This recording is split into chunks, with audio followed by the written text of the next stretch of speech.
जय श्री राम दोस्तों, आप देख रहे हैं YouTube चैनल ज्ञान स्टार प्लस। तो दोस्तों, आप सभी का हार्दिक स्वागत और अभिनंदन। दोस्तों, आज हमने आपके लिए बहुत ही सुंदर कंटेंट चुना है, विषय वस्तु चुनी है। उसमें एक औरत के, एक स्त्री के 4 प्रश्न हैं। पहला प्रश्न है उसका कि तुम्हारा ससुर कहाँ गया है, किसी ने पूछा था।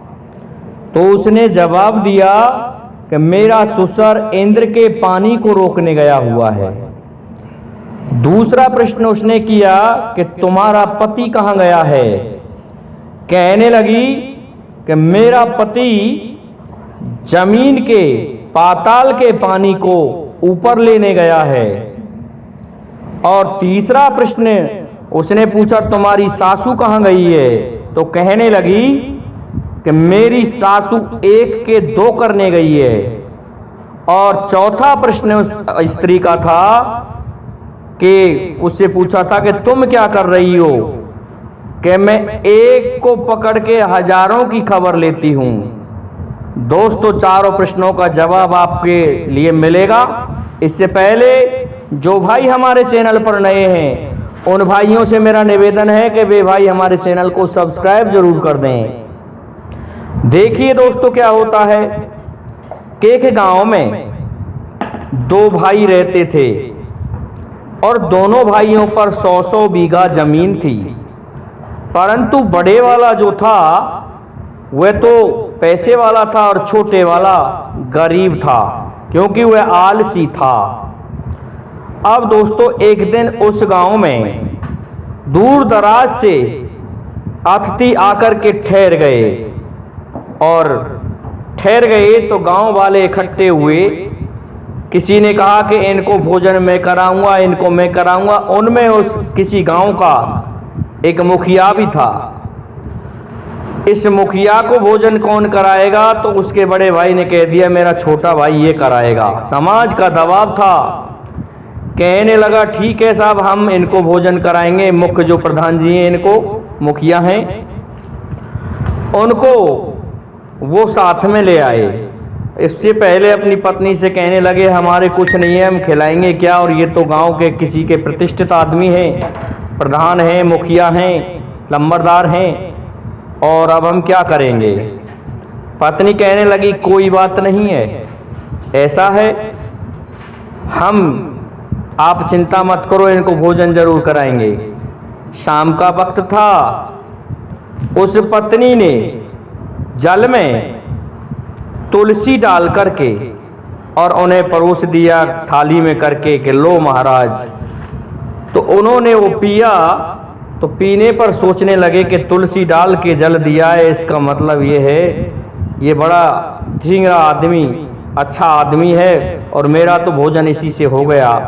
वो भी समझदार थे कि ये आलसी है, नहीं तो 100 बीघा खेत है, इसके पास में अन्न नहीं हो सकता है।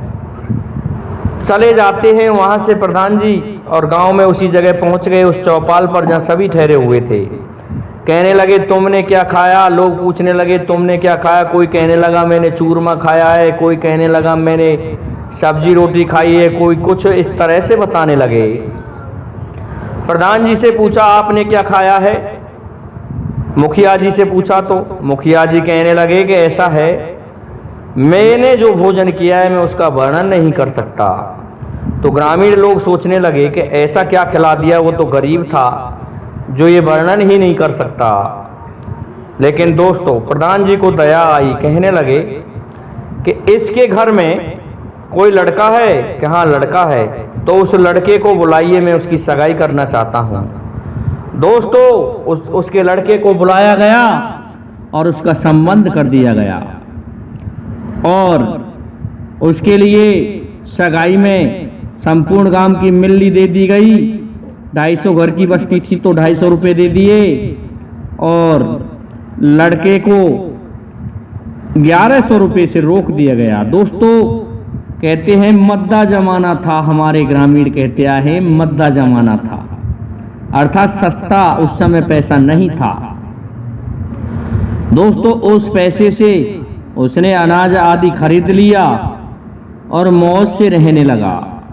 आषाढ़ का महीना आया, प्रधान जी ने कहा कि मैं बैलों की व्यवस्था करता हूं चौधरी जी, और आप ऐसा करो, आपके खेत के लिए बीज उपलब्ध कर लो, हम बुवा देंगे। दोस्तों उन्होंने 100 बीघा खेत बुवा दिया और उसमें बरसात हुई, फसल अच्छी हो गई। इधर विवाह कार्तिक माह में रोक दिया गया और उसके लड़के का विवाह हो जाता है। तो विवाह के लिए उन पैसों को तो वह बीज लाने में ही खा चुका था। विवाह के लिए पैसे नहीं थे, किसी से 400 रुपये उधार लेकर के आया, तब जाकर के उसने उस विवाह को किया। दुल्हन को घर में ले आए। अब क्या होता है, वो मजदूरी करके खाया करते थे लेकिन खेत नहीं बोते थे, तो उस वर्ष खूब उसके घर में अन्न हुआ। और उसके अलावा क्या होता है, जैसे ही दुल्हन आई उसी समय कहने लगा कोई व्यक्ति आके कि तुम्हारा वो आदमी कहाँ है, अर्थात उसके ससुर का नाम लेने लगा कि ये कहाँ है जाएंगे। वो कहने लगा कि चुप रहो, मेरे घर में बहू आई है। बहू ने सुन लिया, बहू कहने लगी क्या कह रहे हैं, कि ये कह रहे हैं कि ये मजदूरी करते हैं और तुम्हारी वजह से शर्म रहे हैं। कहने लगी कोई बात नहीं, इनको भेजो। कितना रुपया मिलेगा, क्या मिलेगा, कि 20 किलो अन्न मिलेगा। ठीक है तो भेज दो।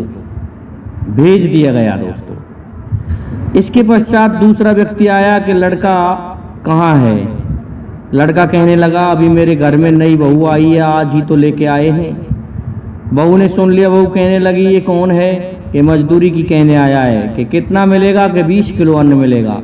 दोस्तों उस समय तक वह अन्न भी जो खेत में पैदा हुआ था वो समाप्त हो चुका था, विवाह तक अन्न नहीं था घर में। अब क्या होता है, तीसरी एक औरत आई, पड़ोस में एक विवाह था, कहने लगी तुम चलना चाहती हो, कि नहीं मेरे घर में बहू आई है, मैं नहीं चलूंगी। बहू कहने लगी कौन है, कि मजदूरी की कह रही है। तो ऐसा है चली जाओ, मैं तो फिर भी घर में ही रहूंगी। प्रधान जी की लड़की बड़ी सुशील थी, कहने लगी आपको क्या मिलेगा, कि 20 किलो अन्न, कि चली जाओ। वो दोस्तों पड़ोस में दौल दरने गई थी विवाह के लिए। अब क्या होता है, इस प्रकार से तीनों व्यक्ति गए हुए थे और जैसे ही विवाह संपन्न हुआ था कि वो 400 रुपये वाला सेठ आ जाता है। कहने लगा तुम्हारा वो कहाँ है ससुर। बहू ने घूंघट निकाल रखा था, कहने लगी कि वे यहाँ नहीं है। तो वही को देखा 400 रुपये थे, कि कहाँ गया है ससुर। तो कहने लगी बहू कि इंद्र के पानी को रोकने गए हुए हैं। सेठ जी कहने लगे हम नहीं समझे, इसका मतलब क्या है, कि मतलब समझना है तो 100 रुपये लगेंगे। सेठ जी कहने लगे हम 100 रुपये ही देंगे। दोस्तों कहने लगी किसी की छान छवाने गए हैं हमारे ससुर, जिससे इंद्र का पानी रुक जाएगा, अर्थात घर बन जाएगा जिसमें भीजेंगे नहीं। सेठ ने कान पकड़ लिया, कहने लगा 100 रुपये जमा कर दिए मैंने, जो 400 रुपये का कर्ज था उसमें से।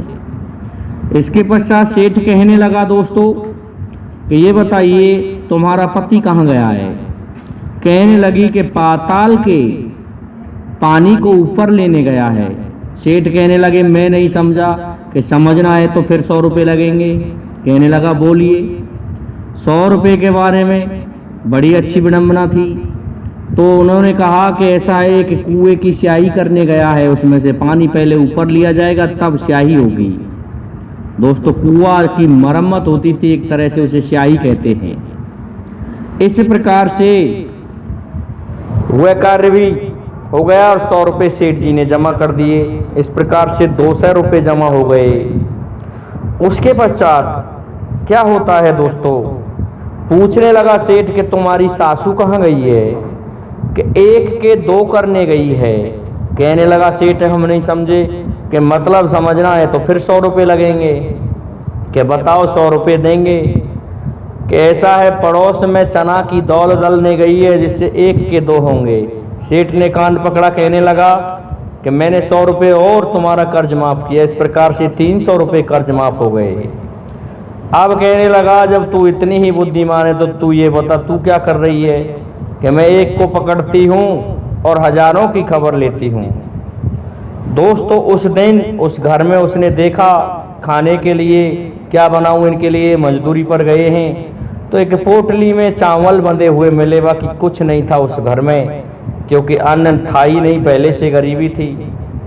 दोस्तों इस बात को सुन के सेठ जी कहने लगे हम नहीं समझे, कैसा है मैंने चावल बनाए हैं और मैं एक चावल को पकड़ूंगी और हजारों का पता लग जाएगा कि सभी पक गए या नहीं। सेठ ने कान पकड़ा और 400 रुपये जमा कर दिए कि तुम्हारा कर्ज चुक गया। अब तो दोस्तों सेठ जी चले जाते हैं और वो तीनों मजदूरी से आ जाते हैं 20 किलो अन्न लेकर के। इस प्रकार से 60 किलो अन्न आ गया उस घर में। जब 60 किलो अन्न आ गया तो कहने लगे हमारे लिए क्या बनाया है, हम मजदूरी करके आए, तुमने क्या किया, कैसा है आप चावल खाइए, हमने चावल बनाए हैं, परंतु तुमने क्या किया कि मैं भी काम करके आई हूं, तुम्हारे 400 रुपये का जो कर्ज था सेठ जी का वो चुका दिया है। उनके दिमाग में भ्रांति हुई कि ये बहू ने किस तरह से 400 रुपये का कर्ज चुका दिया। सेठ जी को बुलवा लिया। सेठ जी कहने लगे तुम्हारी सुशील बहू है, ऐसा है मैंने इनसे 4 बातें पूछी थी, इन्होंने 4 प्रश्न के रूप में कह डाली और चारों के मायने के इसने 100 रुपये लगाए थे। इस प्रकार से ये चारों 400 रुपये आपके चुक गए हैं, अब मुझ पर आपका कोई कर्ज नहीं है।